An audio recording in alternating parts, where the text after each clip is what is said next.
সবাই শুকরিয়াতান পড়ুন আলহামদুলিল্লাহ। লাখ কোটি দরুদ ও সালাম ওই নবীর নূরানি কদম মোবারকে, যিনি হায়াতুন নবী, নূর নবী, গায়বের খবর দেন ওয়ালা হুজুরপুর নূর সাল্লাল্লাহু আলাইহি ওয়াসাল্লামের উম্মত হিসাবে আল্লাহ পাক আমাদের সকলকে কবুল করেছেন। শুকরিয়াতান পড়ুন আলহামদুলিল্লাহ।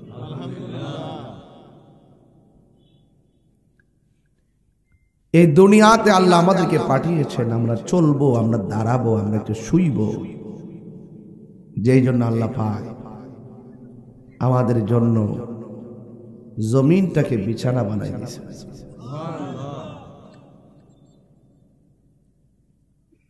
দিনের বেলা কাজকর্ম করব, আল্লাহ পাক দেখার জন্য ফোকাস হিসাবে আসমানের সূর্য লাগিয়ে দিয়েছে। রাতে একটু আরাম করব, চাঁদের গায়ে স্নিগ্ধ আলো দিয়েছেন, একটা কালো দাগ দিয়ে মূল আলোটাকে একটু স্তিমিত করে দিয়েছেন, যেন বান্দার ঘুমে অসুবিধা না হয়। স্নিগ্ধ আলো দিয়েছেন। এই প্যান্ডেলটা করলাম, কতগুলা খুঁটির প্রয়োজন হলো। আল্লাহ পাক আসমানটা বানাইছে, একটা খুঁটির প্রয়োজন হয় নাই।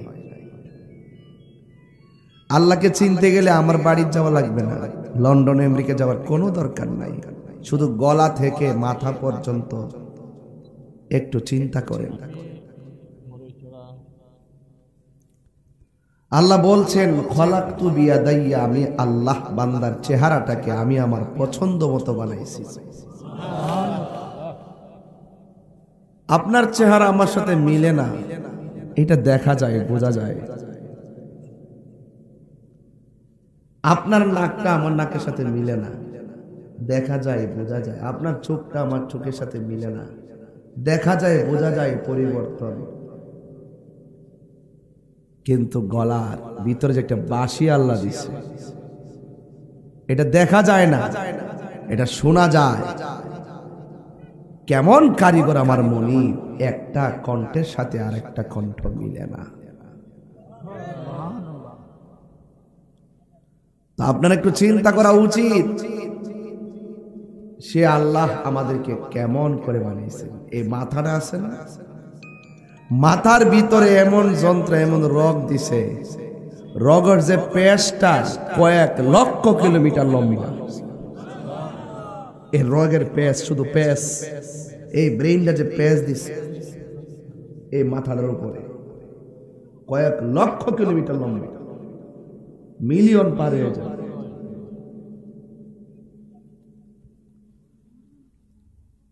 আমাকে এই মাত্র বসার পরে এন্তেজামিয়া কমিটির পক্ষ থেকে একটা বিষয় দিছে। আসলে সময়ের কারণ বিষয়টা খুব লম্বা, এরপর আমি চেষ্টা করব অল্প অল্প করে টাচ দেওয়ার জন্য। রাসূল পাকের আদরের নাতি ইমাম হাসান ওয়া হুসাইন, ইমামে আলী মুকাম, হকের জন্য জীবন দিয়েছিলেন নাকি ক্ষমতার জন্য জীবন দিয়েছিলেন? এই বিষয়টা নিয়ে আলোচনা করার কথা বলছি। এটা তো বহুত লম্বা ঘটনা রে বাবা। আমি দৌড়ায় এসি, খাবারের সাথে জিয়ারত করতে পারিনি, ডাইরেক্ট গাড়ির থেকে নামে স্টেজ আইলাম। এত লম্বা আলোচনা করুন কেমনে, সময় আর ব্যাপার। আবার একটু মহব্বতে বলতে হবে, ইমাম হুসাইন রাদিয়াল্লাহু তাআলা আনহু কি চেয়ারের জন্য জীবন দিয়েছে নাকি হকের জন্য? আমরার কি উচিত? আমাদেরও উচিত চেয়ার তুচ্ছ, ক্ষমতা তুচ্ছ, আহলে বাইতের মহব্বত সবার শ্রেষ্ঠ। ঠিক আছে কিনা বলেন? আল্লাহর হাবিব যাকে অনেক ভালোবাসতেন, যাকে আদর করে ঠোঁটে চুমা দিতেন, এই বিয়াদব মুনাফিকের গোষ্ঠীরা সেই হাসানকে এই ঠুট দিয়া বিষ পান করাইয়া শহীদ করে দিল। গলায় বারবার চুমা দিয়েছেন ওই বেয়াদব মুনাফিকের গোষ্ঠীরা, সেই হুসাইনের গলায় ছুরি চালায়া শহীদ করে দিয়েছে। তার মানে একটা কথা ক্লিয়ার হয়ে গেল, মুসলমানদের সবচাইতে বেশি ক্ষতি করছে মুনাফিক মুসলমানরা। এখনো বাংলাদেশে তাই চলছে, এখনো বিশ্বে তাই চলছে।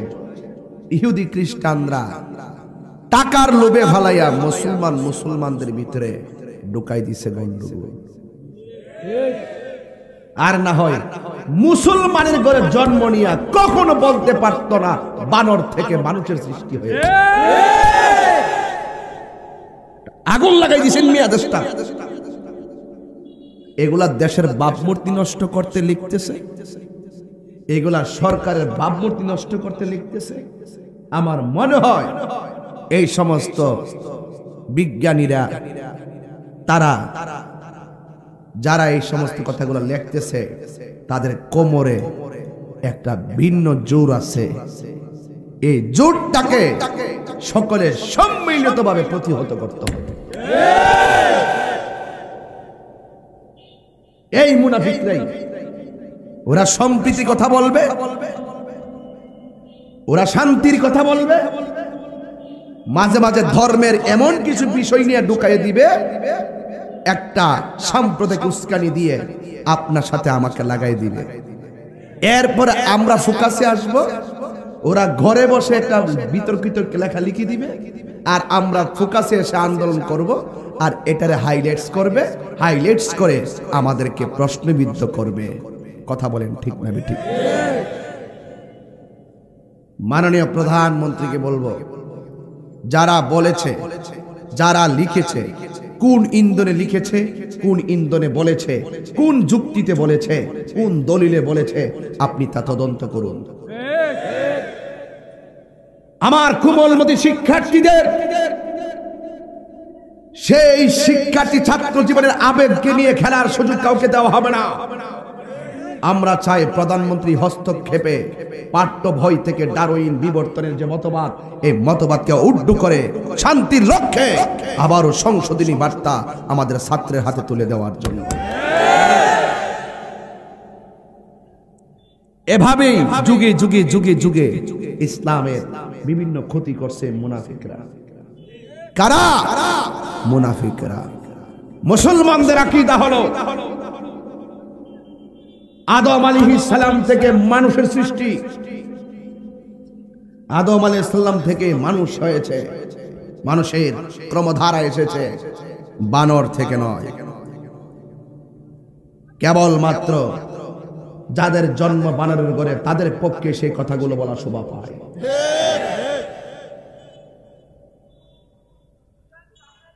আমার বক্তব্যকে কেউ রাজনৈতিক দ্বন্দ্ব খুঁজবেন না।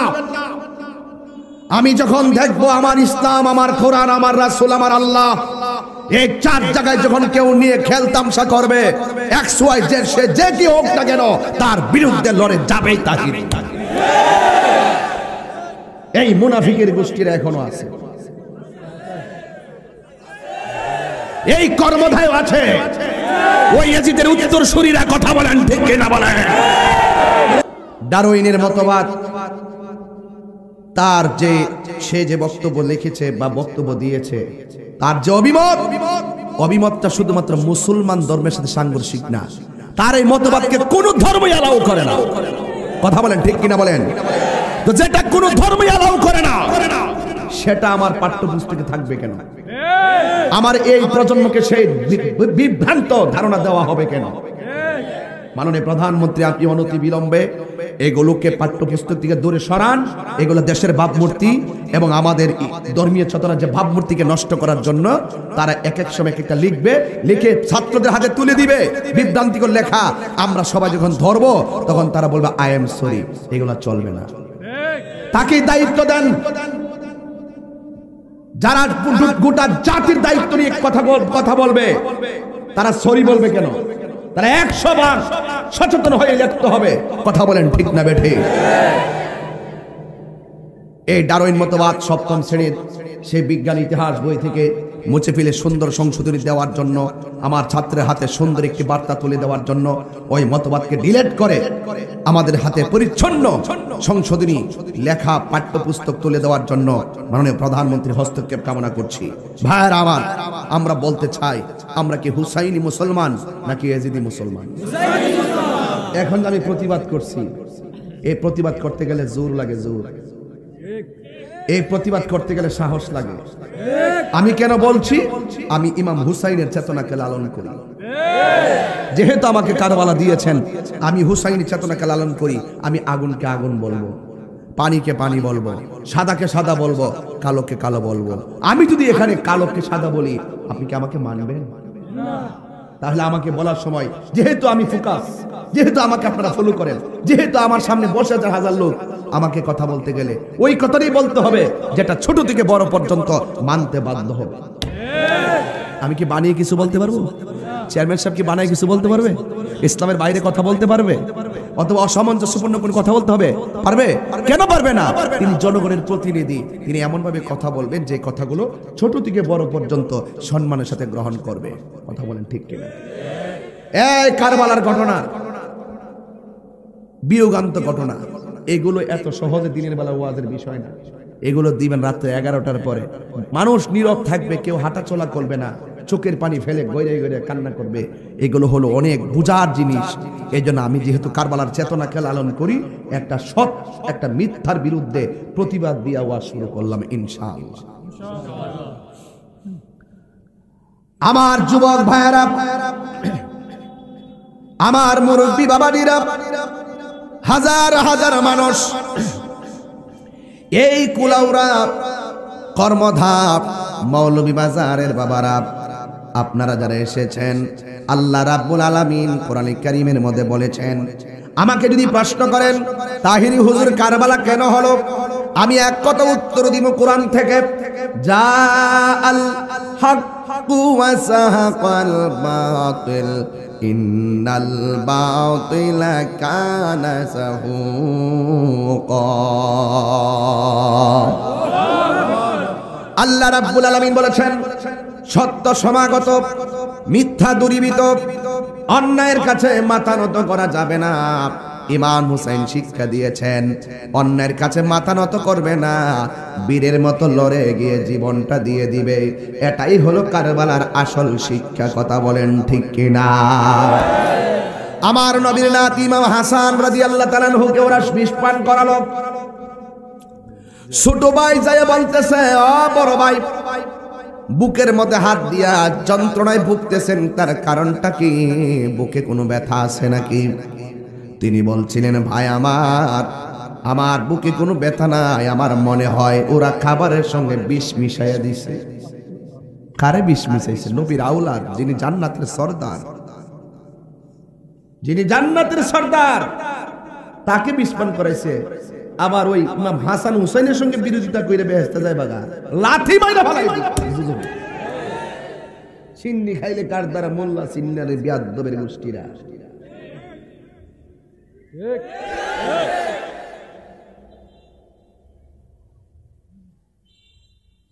মারে লাথি মারে, বিকালবেলা ফুল দে। আমার মা জান্নাতের টিকেট। এই জবান, এই দিল এক হইতে, এইটা ঠিক আছে, এটা ঠিক নাই, এটা ঠিক আছে, এটা ঠিক নাই, এটা মুনাফিক নাম্বার 1। ভাই আমার কেমন জানে লাগে। ইমাম হুসাইন বলে, ভাই কি হয়েছে? আমার মনে হয় খাবারের সাথে আমাকে বিষ পান করাইয়া দিয়েছে। তখন ইমাম হুসাইনের কণ্ঠে কবির ভাষায়, হাই রে আমার বাবা, ও কর্মদার বাবা, ও কুলাউড়ার বন্ধু, নাই নাই ইমাম হাসান নাই। কবুতরের জোড়ার মতো দুইটা ভাই। হিন্দু ঘটনাটা ঘটাইলে মনটায় বুঝ দিতাম, খ্রিস্টানরা ঘটনাটা ঘটাইলে মনটায় বুঝ দিতাম, অন্য কেউ ঘটনাগুলা ঘটায় নাই। মুসলমান দাড়িওয়ালা টুপিওয়ালা যুগে যুগে মুসলমানরাই মুসলমানদেরকে বাস দিছে, কথা কোন ঠিক কিনা? দেখবেন তাহিরির বদনাম কোনো হিন্দুরা করতো না, সব হিন্দু এসে ওয়াজ শুনে, সব হিন্দুরা এসে ওয়াজ শুনে আমার মাঝে। বহুত হিন্দুরা ওয়াজ শুনে মুসলমান হয়ে গেছে। আমরা কি জোর করে আনছি? রাষ্ট্রীয় নিয়ম করে এফিডেভিটের মাধ্যমে ওরা এসে সব ইচ্ছা বলছে হুজুর ওয়াজ ভালো লাগছে, আর ইসলাম ধর্ম শান্তির ধর্ম মনে হয়, আমি মুসলমান হতে চাই, হয়ে গেছে। আর দোকানে পাটে হাটে ঘাটে বাজারে ম্যাক্সিমাম বদনাম করে এই মুনাফিকের গোষ্ঠীরা। সবচেয়ে বড় ক্ষতি করছে, আমি যে এলাকাতে ওয়াজ করতে আসি আজ পর্যন্ত কি শুনছেন যে আমি কোন পীরের বিরুদ্ধে ওয়াজ করছি, কোন হুজুরের বিরুদ্ধে ওয়াজ করছি? এরপরে দেখবেন এক শ্রেণীর মুনাফিকরা ভালো দেখতে পারে না। কি দেখতে পারে না? ভালো দেখতে পারে না। হাটে ঘাটে বাজারে বৈশা তাহিরির বিরুদ্ধে বদনাম করতেই আছে। আমাদের কিচ্ছু আসে যায় না। আমরা হুসাইনি পতাকা হাতে নিয়েছি, তোমাদের লাল চক্ষুকে ভয় করে কথা বলবো না। দুই হাত তুলে বলো ঠিক না? আমার সঙ্গে বাড়িতে চলো, বাড়িতে গেলে তোমাকে রাত্রে রাখবো, সকালবেলা কাফেলা দরাইয়া দিব, তোমরা চলে যাইবা। মনের ভয় গোপন রেখে বাড়িতে চলে গেছে। বাড়িতে যাওয়ার পরে মহিলা তাদেরকে সুন্দর করে খাওয়া দাওয়া করালো, মাথায় তেল দিয়ে দিল, পায়ের নিচে ঠসা পড়ে গেছে, মাথার চুল দিয়া ওই ঠসার ভিতরের বালুগুলো আস্তে আস্তে বের করে দিয়েছে, আরেকটা শাড়ি কাপড় দিয়ে আলাদা তারে শোয়ার জন্য ব্যবস্থা করে দিয়েছে। আর ওই দিক দিয়ে রাতের বেলা ওই মহিলার স্বামী আসলো বাড়িতে, আইসা ডাক দিয়া কয় তাড়াতাড়ি ওযুর পানি দাও, তাড়াতাড়ি গোসলের পানি দাও। গোসলের পানি দিল, তাড়াতাড়ি খাবার দাও, খাবার দিল, তাড়াতাড়ি শুইয়া যাও, শুইয়া গেল। স্ত্রী ডাক দিয়ে কি ব্যাপার, কোনদিন তো এত তাড়াহুড়া করেন নাই, আজকে এত তাড়াহুড়া কেন করতেছেন? ডাক দিয়া বলে জানো না, আমরা বহুত কষ্ট করছি জীবনে, আজকে বড় একটা অফার পেয়েছি। এই এলাকায় নাকি ইমাম মুসলিমের 2টা ছেলে আছে, এই 2টা ছেলের যদি দইরা নিতে পারি রাজার কাছে, গভর্নরের কাছে, তাইলে আমাদেরকে বিশাল বড় স্বর্ণ মুদ্রা উপহার দিবে, আমাদের আর কাজ করে খেটে খাওয়া লাগবে না। মহিলাটার ভিতরে একটা চিপ মাইরা উঠছে, ডাক দেখে ঠিক আছে আপনি ঘুমান, আমি সকালবেলা তুল্লা দিব। একটা কথা মনে রাখবেন, যারা লোভে পড়ে যায় তাদের খাওয়ানো ভাল লাগে না, যারা লোভে পড়ে যায় তাদের চোখে ঘুম আসে না, কথা বলেন ঠিক কিনা? এবার তার চোখের মধ্যে ঘুম আসে না। ওই মুহূর্তে ওই লোকটা যখন ঘুমাইতে পারে না, ইন দি মিন টাইমে হঠাৎ করে গভীর রজনীতে একটা ভাই স্বপ্নে দেখতেছেন ইমাম মুসলিম রক্ত মাখা গলা লইয়া 2টা হাত বাড়াইয়া দরজায় দাঁড়ায় রয়েছে। এমন ভয়ঙ্কর স্বপ্ন যখন দেখছে রে আমার কর্মধার বন্ধুরা, ও আমার কুলাউরার বন্ধুরা, কি বলবো দুঃখের কথা। হঠাৎ করে ঘুমের ঘরে ভয়ঙ্কর স্বপ্ন দেখলে লাফ মাইরা উঠে, ঠিক কিনা কোন? লাভ মাইরা উইটা গেছে। ওই মুহূর্তে স্বামী ডাক দিয়া কয় হারে চোখে কি ব্যাপার, আমার ঘরের মধ্যে বাচ্চার কান্নার আওয়াজ কোথায় থেকে আসলো? স্ত্রীটার কলিজাটা ঠাস করে মূর্ছা মারছে, ডাক দিয়া কয় না, মনে হয় বাইরে কেউ চিৎকার পেরেছে। লাভ মাইরা উইটা গেছে, বাহিরে ঘুরে দেখলো বাহিরে নাই, ঘরের ভিতরে আইসা দেখে একটা ভাই আরেকটা বাইরে জড়াইয়া দইরা মুখের মধ্যে হাত দিয়া কবুতরের বাচ্চার মতন থরথর করে কাঁপতেছে। আরে সে কয় এতদিন আমি কোথায় খুঁজলাম, আমার নসিব বড় ভালো, আমার ঘরের মধ্যেই তো তারা পড়ে রইল। মাথার চুলের মধ্যে এমন ভাবে ধরলো, ধরে টাইম না ঘর থেকে রুম থেকে বের করতেছে। বড় ভাইকে ছোট ভাই ডাক দিয়া কয় ভাই এই লোকটা কেডা গো? জীবনে আমাদের মাথার চুলের মধ্যে আমার আম্মা মাথার চুলগুলোকে আঙ্গুলগুলোর চিরুনি বানাইয়া মাথা আশ্রাইয়া দিছে, এই চুলের মধ্যে এত জোরে তো কেউ ধরে নাই, এই লোকটাকে আমার চুলের মধ্যে আমরা টান দিয়া কেন ধরলো? কথা কইস না রে ভাই, কথা কইস না। টাইনা খেসরাইয়া বাইরে আনলো, টাইনা কয় আমার ঘরের মধ্যে এই লোক আছে, আমি সারাদিন কষ্ট করলাম, চলো রাজ দরবারে। ডাক দিয়া কয় আমরা রাজ দরবারে যাব না, আমরা মদিনার দরবারে যাব। আল্লাহু আকবার কন্যা। আমাদেরকে ছেড়ে দাও, আমরা যাব হুসাইনের কাছে যাব। আমার বাবা যেমনে জীবন দিছে আর আমাদের মাথায় যেমনে ধরা হয়েছে, ইমাম হুসাইনকে যেন এইভাবে তারা কেউ কষ্ট দিতে না পারে, এই জন্য হুসাইনকে বাবা চিঠি লিখেছে, তিনি চলে আসলে তোমরা তার সঙ্গে আচরণই করবে। আমাকে ছেড়ে দাও, আমি যাব হুসাইনকে না করার জন্য। এবারই ওই হারেসে কয় না না, তোমরা গেলে আসবে না।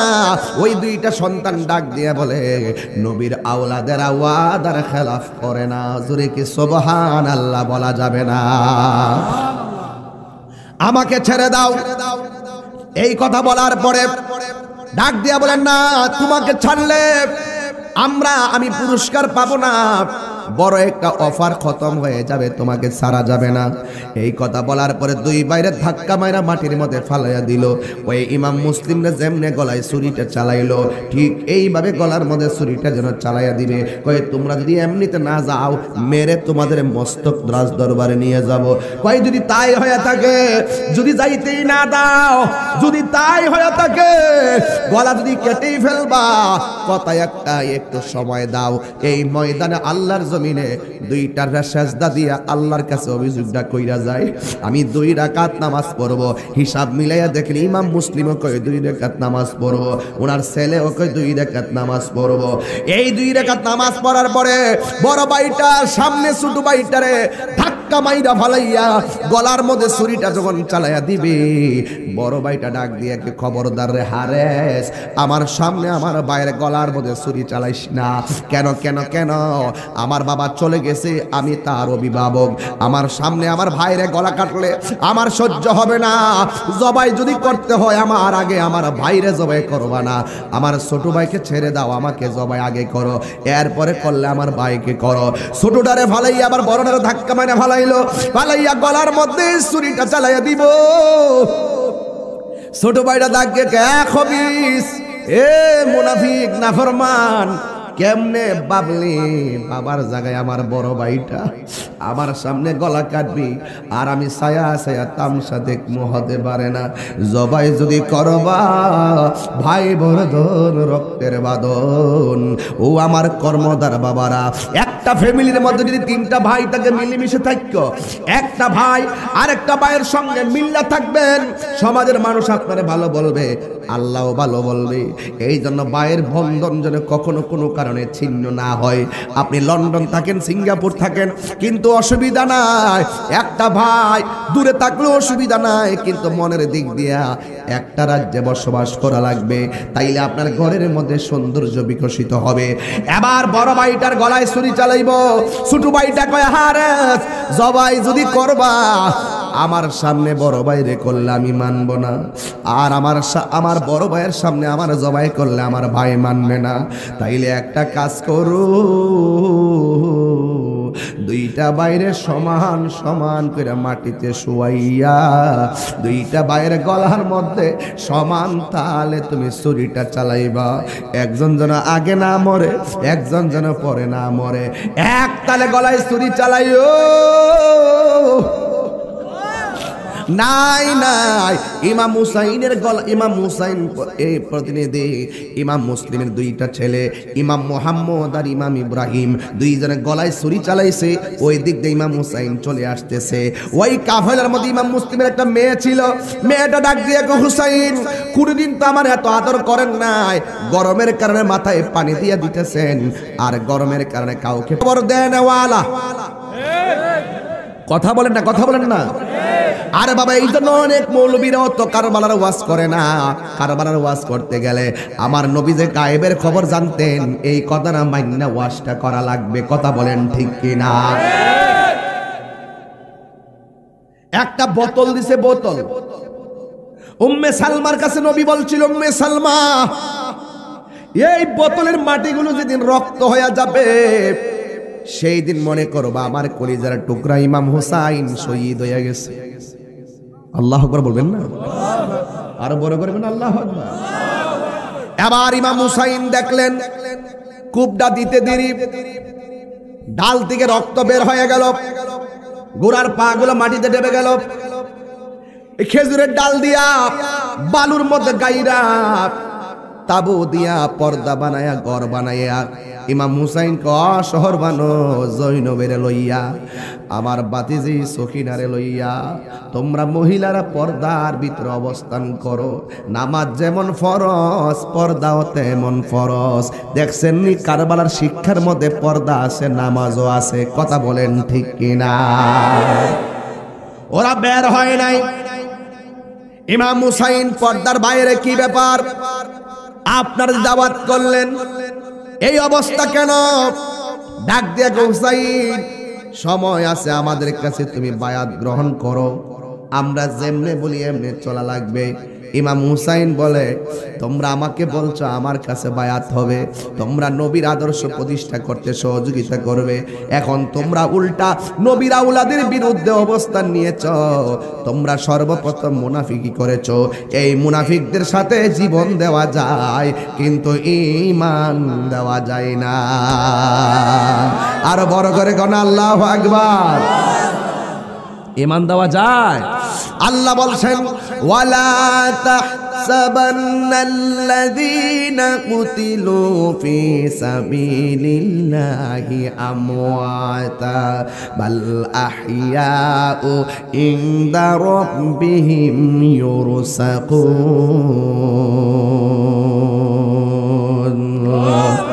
আল্লাহ বলছে, যারা আমি আল্লাহর পথে নিহত হয় এদেরকে তোমরা মৃত বলে ধারণা করিও না। এরা হলো জিন্দা, শুধুমাত্র জিন্দা না, শুধুমাত্র জিন্দা না। আল্লাহ রাব্বুল আলামিন বলেন, ওই শহীদগণ আমি আল্লাহর পক্ষ থেকে জান্নাতি খাবার খাইতেছে। ইমাম হুসাইন বলে, তোরা চিনস্তি আমি কেডা? আমি হইলাম কোটি কোটি নারী সমাজের সর্দারিনী খাতুনে জান্নাত মা ফাতেমার বেটা। আমার সিনস্তি আমি কেডা? আমি কইলাম মৌলা আলীর বেটা। আমার সিনস্তি আমি কেডা? আমি হইলাম জান্নাতের মালিক রহমাতুল লিল আলামিনের কলিজার টুকরা নাতি হুসাইন। আমি জীবন দিব কিন্তু ঈমান দিব না। এখন তারা কি করছে দেখেন, মানুষের কয়েকটা দুর্বল পয়েন্ট থাকে, একটা দুর্বল বের করেছে। যেহেতু ইমাম হুসাইন পরিবারের সঙ্গে অস্ত্র কম, এই জন্য অস্ত্র নিয়ে তারা টেনশন করে না। এরা প্রথম পলিসি লোক বেশি লাগাইছে। 72 জনের জন্য 80,000 দরকার নাই, 40,000 দরকার নাই। 72 জনকে মেরে ফেলার জন্য মাত্র 5,000 লোকই যথেষ্ট, কিংবা 2,000 লোকই যথেষ্ট। এরপরে এত লোক লাগাইছে কারণ কি? কুফাবাসীর লোকেরা জানতো, এই মুনাফিকরা জানতো ইমাম হুসাইনের সৈন্য সংখ্যা কম হতে পারে, তার গায়ের জোরের চাইতে বেলায়েতের পাওয়ার কম না বেশি। আর বড় করে কি আল্লাহু আকবার বলবেন না? এরপর আরেকটা দুর্বল পয়েন্ট হলো, ওরা হুসাইনের চতুর্পাশে যে ফুরাতের পানি আছে সব পানিগুলা বন্দি করে দিয়েছে। ওরা প্রথম আঘাত করে নাই। যখন আস্তে আস্তে দিন যায়, পানিগুলা শুকাইয়া যাইতেছে, পানি কমে গেছে, মস্কের মধ্যে পানি নাই, ওরা ফুরাতের পানি বন্ধ করে দিছে। দেখছেন নি কেমনে ঠান্ডা ওয়াজ করতাম রে বাবা, যে এই নবী সৃষ্টি না হইলে পানি হইতো না, ওই নবীর আওলাদের জন্য তারা পানি বন্ধ করে দিল। রাসূল বলছেন, দুইটা জিনিসের বাধা দিও না, একটা হলো রাস্তার বাধা, আর একটা হলো পানির বাধা। ওরা পানির বাধাই দিয়ে ফেললো, রাস্তায় ব্যারিকেড দিয়ে সীমা লঙ্ঘন করলো। ইমাম হুসাইন রাদিয়াল্লাহু তাআলা আনহু ওনার জন্য পানিটা বন্ধ করে দিল। এই পানি আস্তে আস্তে তাদের পানি যখন ফুরাইয়া গেল, শহর মানুষ ডাক দিয়া কয়, স্বামী গো, আমার 6 মাসের বাচ্চা। বাংলাদেশের কিছু কুলাঙ্গার বাচ্চারা বলে, কি বলে জানেননি? ইমাম হুসাইন নাকি যুদ্ধ করার জন্য কারবালায় গেছে। আপনারা জবান খুলে কোন, তিনি কি যুদ্ধ করার জন্য গিয়েছেন? যদি যুদ্ধ করার জন্য যাইতো তাইলে কি 6 মাসের বাচ্চা কি যুদ্ধের মাঠে লইয়া যায়? কারবালার সঠিক ইতিহাসকে বিকৃত করে। যদি যুদ্ধ করতে চাইতেন কখনো 6 মাসের বাচ্চা সাথে নিতেন না, কখনো মহিলা নিয়ে যেতেন না। যুদ্ধের যারা পারদর্শী তাদেরকে নিয়েই তিনি যুদ্ধ করতে যেতেন। আর যুদ্ধ করতে গেলে কখনো নিজের এরিয়া ছেড়ে ভিন্ন এরিয়ায় যেতেন না, এবং কোনদিন অসুবিধা করে যুদ্ধ করতেন না। কারণ ইমাম হুসাইন নানাকে বলছিল, না না, আমি কিচ্ছু চাই না, একটা ঘোড়া চাই, ঘোড়া। উনি এত জিহাদের জন্য উদ্বুদ্ধ ছিলেন, তিনি কি রাস্তা বুঝতেন না? তিনি কি যুদ্ধের সিস্টেম বুঝতেন না? বুঝতেন। যদি যুদ্ধ করতে যেতেন তিনি শুধু একটা তলোয়ার নিয়ে যেতেন না, কুশবদ্ধ তলোয়ার ছাড়া কিছুই সাথে ছিল না। কোথায় আর কোথায় চলে গেছে পায়ে হেঁটে। আমার যুবক ভাইরা, অনুরোধ রইল আপনাদের কাছে, আমরাও হুসাইনের পক্ষে থাকতে চাই কি চাই না? কারা কারা থাকতে চান দুই হাত তুলে দেখাবেন। নারে তাকবীর, নারে রিসালাত। ঠিক আছে, বুঝছি। আমি যে খাইলাম না কিচ্ছু, তোরা তো একটা চা কফিও দিলে না। অন্তত কফিটা খাইলে তো পেটটা বললই। বুঝলাম না, অতকা নাইছ তুই রাস্তা কালকা খাইছি রে, কালকা দিও, আজকা দিও না। আজকার দরকার নাই, আগামী কালে দিও। কি একটা ব্যাটারি দিছে কফি ডালতে, হ্যাঁ হাত কাঁপতাছে, পুরা কাঁপতাছে। দেন না এ বেটা, কাঁপিস না, দে রাখ, এটা রাখ। আসলে দিনের বেলা মাফি তো চেয়ারম্যান সাহেব আর দৌড়াই আইছি না, বুঝেন না। আর আই কি ওয়াস্তি লাউন যা, মোটরসাইকেল কিন্তু ডাইরেক্ট স্টার্ট মারে দন যা, এটা আস্তে আস্তে গিয়ার ফালায় টানো লাগে না। গাড়ি কি হুট করে স্টার্ট মারে? আমি তো আয়ে হুট করে স্টার্ট মারে দিছি, এলাকা অ্যাক্সিডেন্টের হতে যেতেছি। তোমরা চিল্লে লাভ খাইতে পারবো না। হ্যাঁ কফি তো কি রে, তোর কেমনে জানোস রে? এটা পুরো ভাইরাল হয়ে গেছে না। ওই চেয়ারম্যান সাহেব দেশ না, আর একটা কাপলো বুঝোস না, সামাজিক কথা বুঝোস না রে।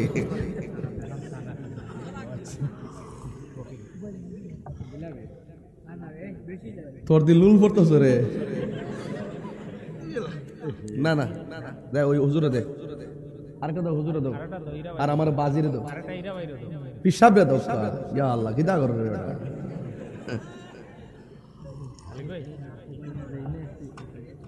আল্লাহ আল্লাহ আল্লাহ আল্লাহ কবুল করো। আচ্ছা আসেন তো না বাজান, আমি যে ওয়াজ করছি, যতক্ষণ কথা বলছি, একটা কথা কি লাইন ছাড়া বলছি? এখন কফি খাওয়ার কথা কইছি, এটা যদি লাইন ছাড়া মনে করেন, করেন ঘা, আমার কোনো অসুবিধা। আর তাহিরিতে একটু ডাইনবাম করে না কইলে আপনার কাছে ভাল লাগে না, কিছু আইসে না হইলে তো জিও হাদি কইলে চলতো না। হকের জন্য জীবন দিতে কথা কর, ঠিক না?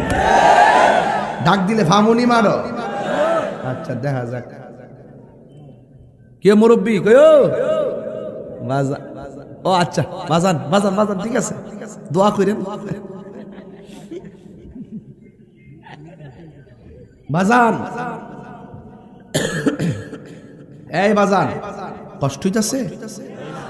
একটা লোক কোন হুজুর, আমি হুসাইনকে ভালোবাসি। ভালোবাসেন কি না? ভালোবাসেন কি না? ময়ূর না ময়ূর না রে জয়নাল, তুমি জয়নাল ময়ূর না,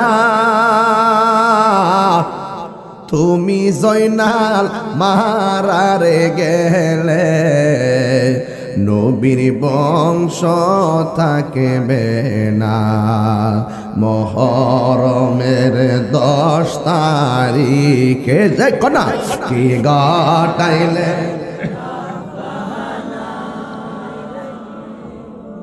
হাইরে কি গোটাইলেন রবানা, কলিজা মোর ফাটিয়া যায় রে বলিতে তার ঘটনা। এখন হাসান শহীদ জহরেতে, হুসেন শহীদ কারবালা, হায়রে হুসেন শহীদ কারবালা।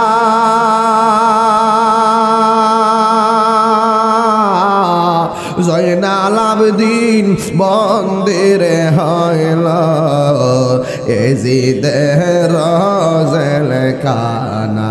এখন না মহরমের কি গোটাইলেন রব্বানা, হাইরে কি গোটাইলেন রব্বানা। কলিজা মোর ফাটিয়া যায় রে বলিতে তার ঘটনা। আমরা কি এজিদি মুসলমান না হুসাইনি মুসলমান? এজিদ কাফের, এজিদ বেঈমান, ঠিক কিনা বলেন? এজিদের সঙ্গে আমাদের কোনো সম্পর্ক? বাস, আমরা হুসাইনি মুসলমান। কারা কারা হুসাইনি মুসলমান হাত তোলেন তো, হাত নামান। মাশাআল্লাহ, হাজার হাজার মানুষ, প্যান্ডেলে জায়গা হচ্ছে না।